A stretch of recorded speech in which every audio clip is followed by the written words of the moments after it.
September 7th, 1943. In Nazi Berlin stood a prison so notorious that its very name sent shivers down the spines of those who dared speak it. A fortress of concrete and despair, where the Third Reich carried out some of its most brutal acts of state-sanctioned murder. Within its blood-soaked walls was an execution chamber that witnessed the systematic slaughter of nearly 3,000 souls. But nothing could have prepared even its hardened executioners for what would unfold during 5 horrific nights in September 1943. Plotzensee prison. On the evening of September 7, 1943, the prison bells began to toll, and they would not stop ringing until dawn broke over a courtyard littered with the bodies of 186 human beings. This was not warfare. This was not combat. This was cold, calculated mass execution carried out with industrial efficiency. What drove Hitler to order this unprecedented night of mass murder? How could 186 people be executed in just a few hours? And what happened to the 6 innocent prisoners who were killed by mistake? In this video, we'll uncover the chilling story of the bloodiest nights in Plötzensee prison's dark history. Please support this channel by subscribing, and also let us know where you are watching from in the comment section below.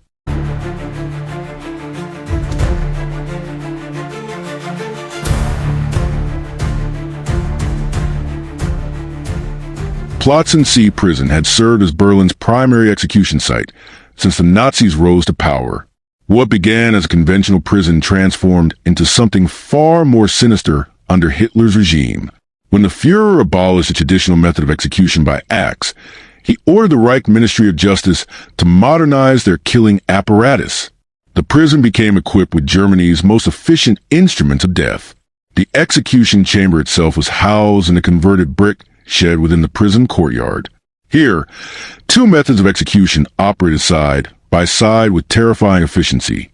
The German guillotine, known as a Fallbeil or falling axe, could decapitate a victim within 10 seconds of their entry into the chamber. Unlike its French predecessor, this was an all-metal device, compact and brutally effective. Executioners had perfected their technique to such a degree that they no longer bothered strapping victims to traditional board. Assistants would simply hold the condemned in position while the blade fell. But it was the second method that would prove most significant during those September nights. A massive metal beam stretched across the chamber, fitted with 8 sturdy hooks. This hanging apparatus could execute 8 people simultaneously, turning the chamber into a factory of death. The condemned would often see the bodies of previous victims still suspended from the beam before meeting their own fate.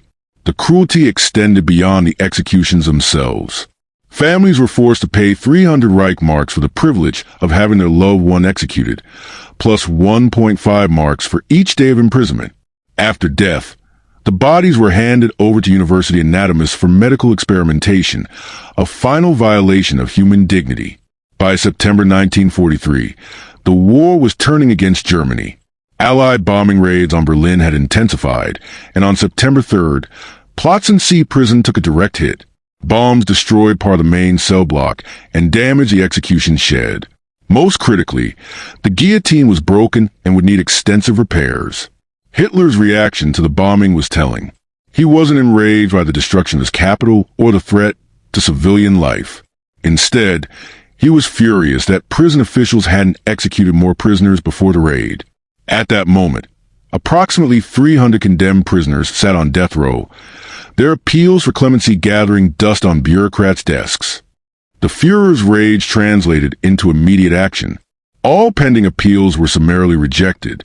Undersecretary of State Kurt Rothenberger personally telephoned the prison with new orders: execute everyone.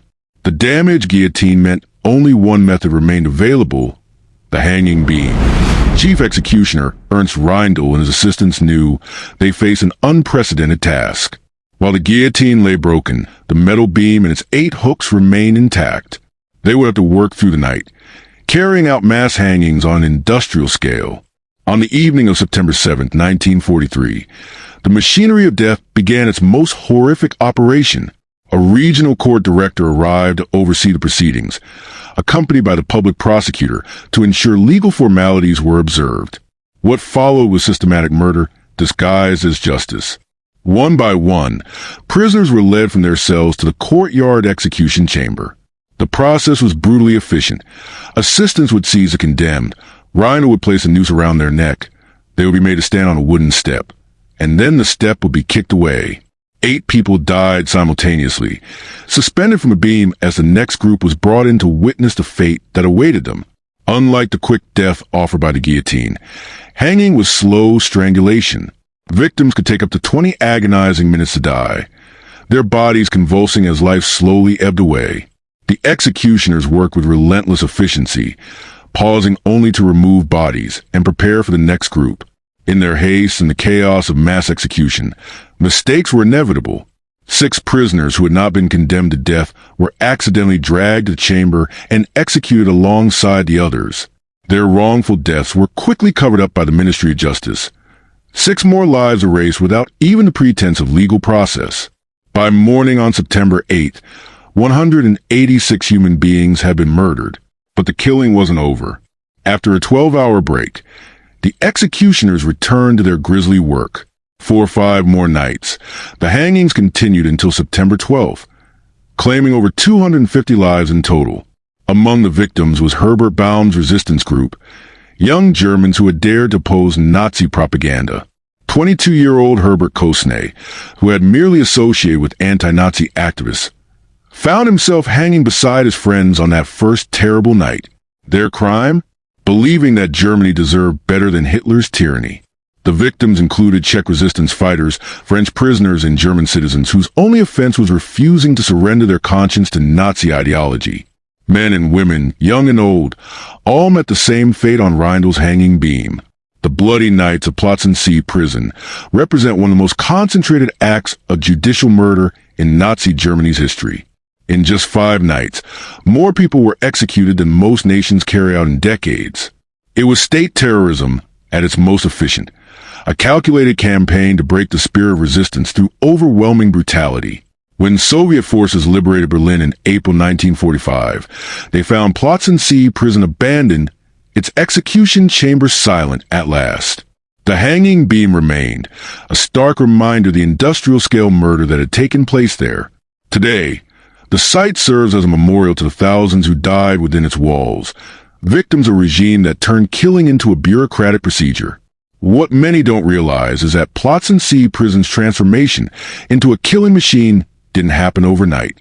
The facility had operated as a regular prison since 1868, housing common criminals and political prisoners alike.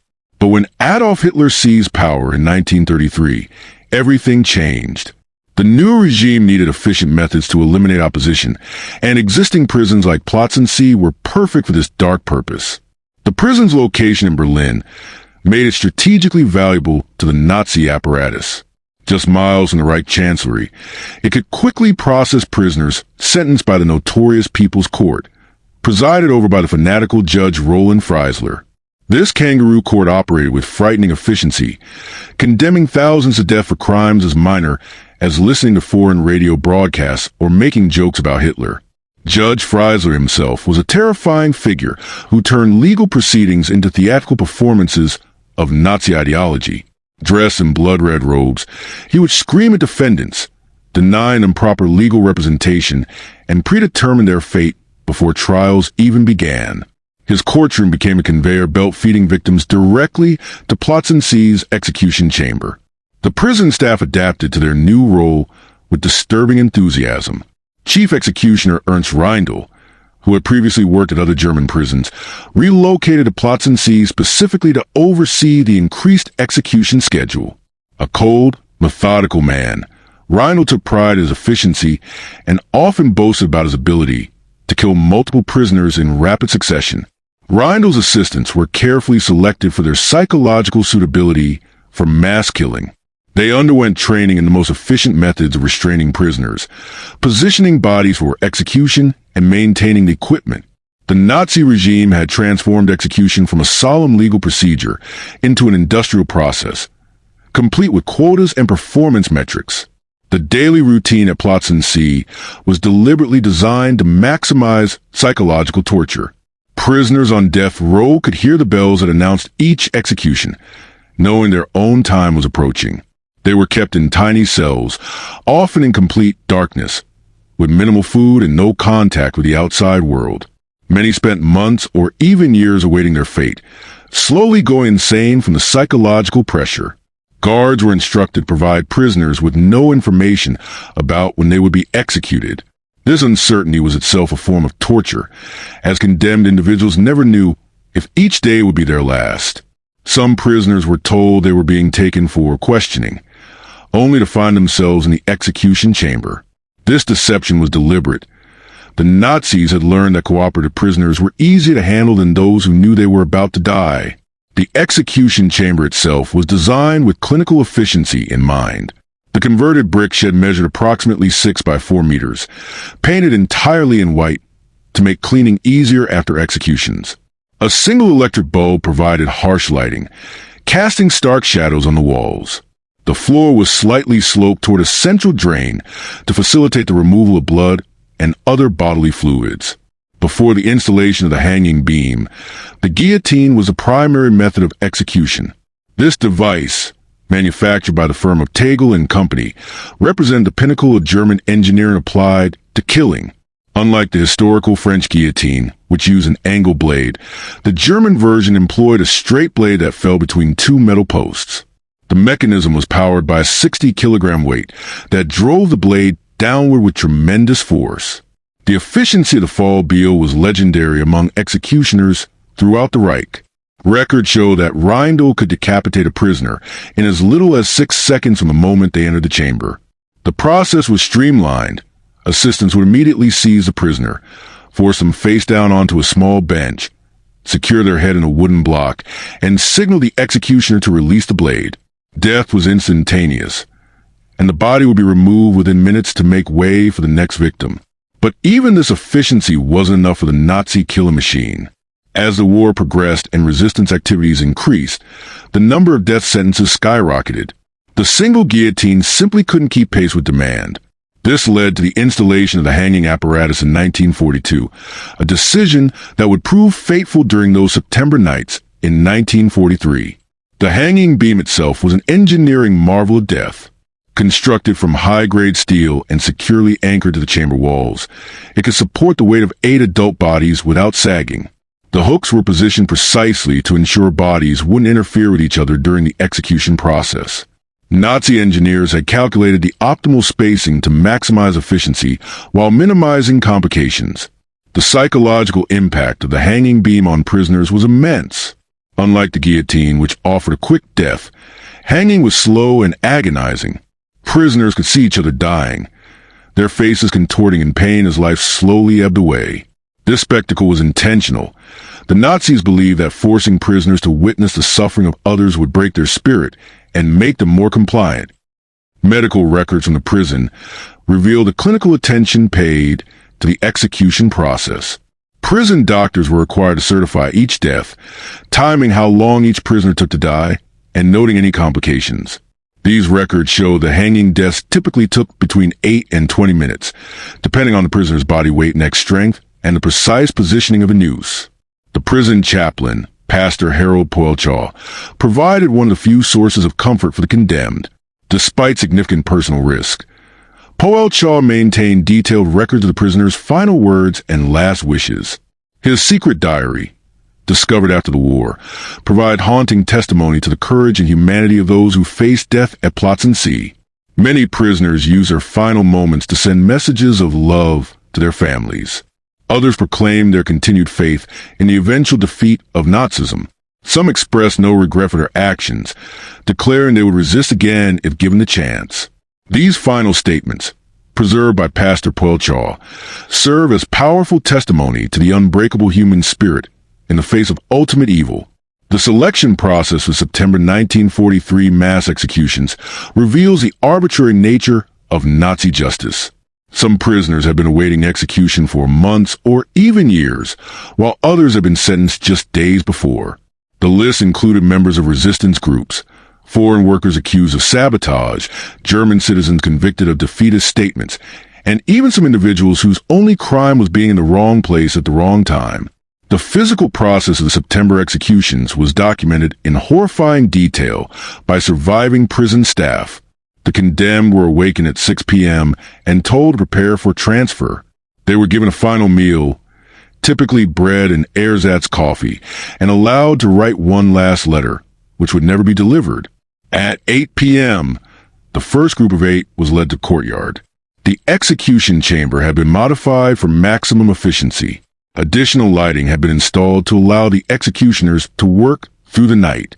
A table held the necessary paperwork, which had to be completed for each death to satisfy Nazi bureaucratic requirements. Even in mass murder, the regime maintained its obsession with record-keeping and legal formalities. The prisoners were brought in groups of 8, with the executioner's assistants immediately separating them and positioning them beneath the hooks. The nooses had been prepared in advance, adjusted to the approximate height of each prisoner. The entire process from entry to death took approximately 3 minutes per group, not counting the time required to remove bodies and prepare for the next execution. Witnesses described the scene as surreal and nightmarish. The harsh electric lighting created stark shadows as bodies swayed from the beam. The sound of the trapdoors opening echoed to the chamber, followed by the terrible silence as prisoners slowly strangled. The air quickly became thick with the smell of death and human waste, as bodies released their contents in the final moments of life. Between groups, the executioners would take short breaks to clean the chamber and prepare for the next batch of prisoners. These intervals were filled with the sound of guards shouting orders, the clatter of equipment being arranged, and the distant sobbing of prisoners in their cells, who could hear what was happening in the courtyard. The psychological impact on everyone present, executioners, guards, and remaining prisoners, was immense. The administrative machinery surrounding the executions was equally chilling in its efficiency. Each death had to be officially recorded, with precise times noted and causes of death certified by the prison doctor. Death certificates were prepared for distribution to various Nazi agencies, and personal effects were cataloged for eventual disposal. The regime treated mass murder as simply another bureaucratic process requiring proper documentation. The cover-up of the 6 wrongful executions reveals the depths of Nazi indifference to human life. When officials realized that prisoners without death sentences had been killed, their first concern was not justice or accountability, but maintaining the secrecy of their error. The men were simply added to the official execution list posthumously, their deaths retroactively legalized through forged paperwork. The psychological toll on the executioners themselves became evident in the days following the mass killings. Several of Reindel's assistants requested transfers to other duties, claiming they could no longer sleep or eat properly. Even these hardened men, carefully selected for their ability to kill, found their limits tested by the sheer scale of the September executions. Chief Executioner Reindel, however, showed no such weakness. In his post-war testimony, he expressed pride in his efficiency and claimed he was simply following orders. This attitude exemplified the banality of evil that characterized much of the Nazi regime, ordinary people committing extraordinary acts of horror while maintaining they were simply doing their jobs. The international implications of the Plötzensee executions were significant, but largely hidden from contemporary view. The Nazi regime took great care to conceal the scale of their judicial murders from foreign observers, understanding that such revelations could damage Germany's international standing and provide propaganda ammunition to the Allies. Even neutral countries might have been forced to take stronger stances against Germany if the full scope of the executions had been known. The story of Plotzensee prison reminds us that evil often wears the mask of legal authority. When justice becomes indistinguishable from murder, when courts serve power rather than truth, and when human beings become mere numbers in an execution ledger, we witness the complete breakdown of civilized society. Today, Plötzensee serves as both a memorial and a warning. The execution chamber has been preserved as a reminder of what happens when legal systems are perverted to serve political ends. Visitors can see the hook from which hundreds died, the guillotine that claimed thousands of lives, and the small cells where prisoners spent their final days in terror and uncertainty.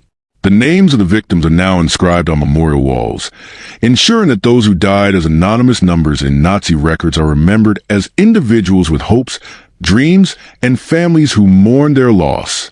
Their stories serve as testimony to the power of human conscience in the face of absolute evil, and their sacrifice reminds us of the price of freedom and the constant vigilance required to protect it.